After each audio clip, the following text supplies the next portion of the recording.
자, 오늘은 가스라이팅과 정당한 비판, 이 둘 사이의 묘묘한 경계선을 명확하게 한번 짚어보려고 합니다. 혹시 누군가와 대화하고 나서 내가 너무 예민하게 구는 건가? 이런 생각 해보신 적 있으세요? 만약 그렇다면 오늘 이야기가 바로 여러분을 위한 겁니다. 가스라이팅이라는 말 요즘 정말 어디서나 들리죠? 근데 이게 너무 흔하게 쓰이다 보니까 오히려 진짜 해로운 조종과 꼭 필요한 피드백 사이에 경계가 흐려지는 문제가 생기고 있어요. 뭐가 뭔지 헷갈리게 되는 거죠. 그래서 오늘 저희는요, 무려 18년 경력의 임상 전문가가 겪은 사례들을 바탕으로 이 현대사회의 딜레마를 한번 제대로 파헤쳐 보겠습니다. 요즘 전문가들이 좀 우려하는 경향이 있는데요. 두 가지 문제가 동시에 나타나고 있다는 거예요. 진짜 심각한 가스라이팅 피해자들은 오히려 혹시 제 탓일까요 하면서 자신을 의심하고요. 또 반대로 어떤 사람들은 성장을 위해 꼭 필요한 비판마저 이거 가스라이팅 아니야? 하면서 공격으로 받아들인다는 거죠.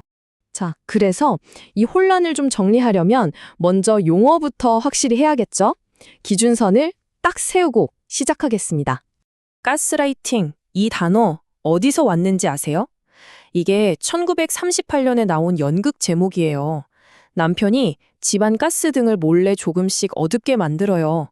그러고는 아내가 불이 어두워진 것 같은데? 라고 하면 당신이 헛것을 보는 거야 너무 예민하네. 라면서 아내를 미친 사람으로 몰아가는 거죠. 바로 여기서 유래된 심리적 학대를 말합니다. 이게 정말 중요한데요. 가스라이팅은 그냥 실수나 의견 차이가 아니에요. 여기 보시는 것처럼 아주 명확한 세 가지 기둥이 있습니다. 첫째, 상대를 조종하려는 의도가 있고요. 둘째, 아니 그런 적 없어 라며 명백한 사실을 왜곡하죠. 그리고 마지막, 이 모든 걸 하는 궁극적인 목표는 바로 상대를 통제하고 자기 맘대로 하려는 겁니다. 자, 그런데요. 정당한 비판은 완전히 다릅니다. 이건 누구를 통제하려는 게 아니에요.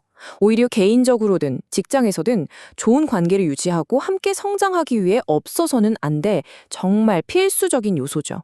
그럼 건강한 비판은 어떤 특징이 있을까요? 첫째, 너는 항상 그래 같은 막연한 비난이 아니라 구체적인 사실에 근거하고요. 둘째, 그 사람 자체를 공격하는 게 아니라 행동에 초점을 맞춥니다. 그리고 정말 중요한 건 결국엔 당신이 더 성장하길 바라는 선한 의도에서 나온다는 거죠. 좋습니다. 그럼 이제 본격적으로 이 둘의 결정적인 차이점들을 하나하나 비교하면서 살펴보겠습니다. 가장 큰 차이는 바로 사실을 대하는 태도입니다. 정당한 비판은 어제 회의에 10분 늦었어요.처럼 객관적인 사실을 말하죠. 하지만 가스라이팅은 어떨까요? 내가 언제 7시라고 했어. 네가 잘못 들었겠지 하면서 아예 있었던 사실 자체를 부정해버립니다. 이거 한번 들어보세요. 실제 상담 사례에 나왔던 말인데요. 상사가 이러는 겁니다. 자네를 승진 추천한다고? 내가? 그런 말 한 적 없는데?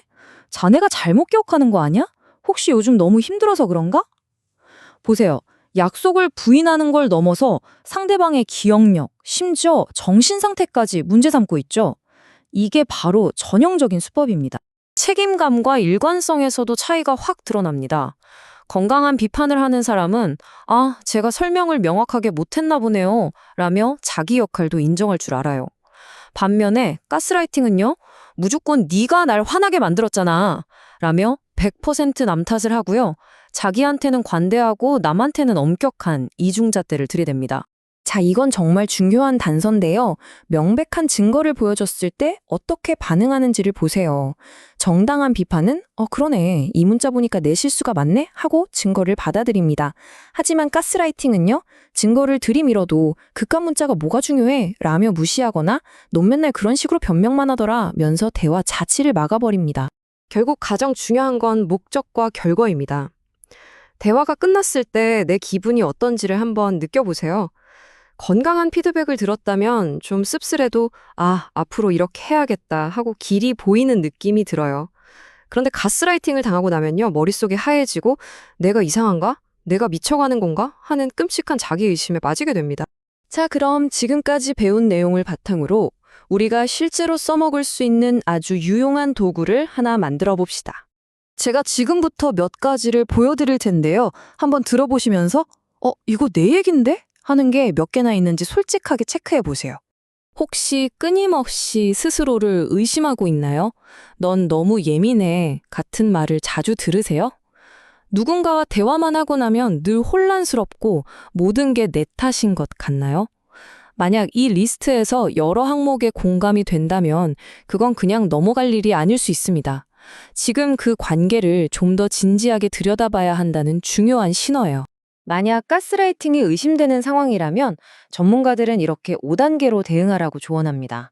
우선 무슨 일이 있었는지 감정이 휩쓸리지 말고 객관적으로 기록하는 것부터 시작하세요. 그리고 명확하게 선을 긋고 신뢰할 수 있는 사람들에게 이야기하는 거죠.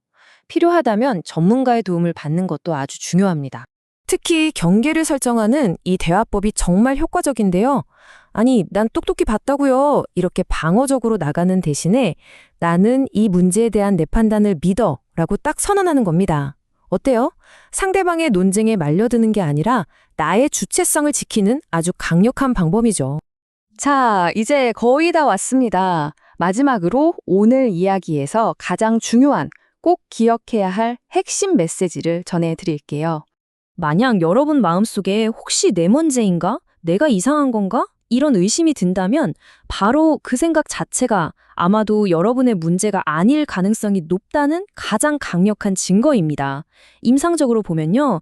진짜 피해자는 끝없이 자신을 돌아보고 의심하지만 가해자는 반대로 나는 문제 없어. 다른 사람들이 다 이상한 거야. 라고 확신하는 경우가 훨씬 많거든요. 성장하기 위해 겪는 불편함과 영혼을 갉아먹는 학대는 분명히 다릅니다. 성장은 때로 아플 수 있어요. 하지만 그 과정이 내 자신, 내 정신을 의심하게 만들어서는 절대 안 됩니다. 우리가 길러야 할 건 바로 이 둘을 구분해내는 분별력이에요. 그러니 꼭 기억하세요. 여러분이 느끼는 현실은 타당합니다. 여러분의 기억은 정확하고요. 여러분은 절대 미치지 않았습니다. 스스로를 믿으세요. 그리고 필요하다면 반드시 주변의 도움을 요청하고 존중받을 권리를 당당하게 지켜내시길 바랍니다.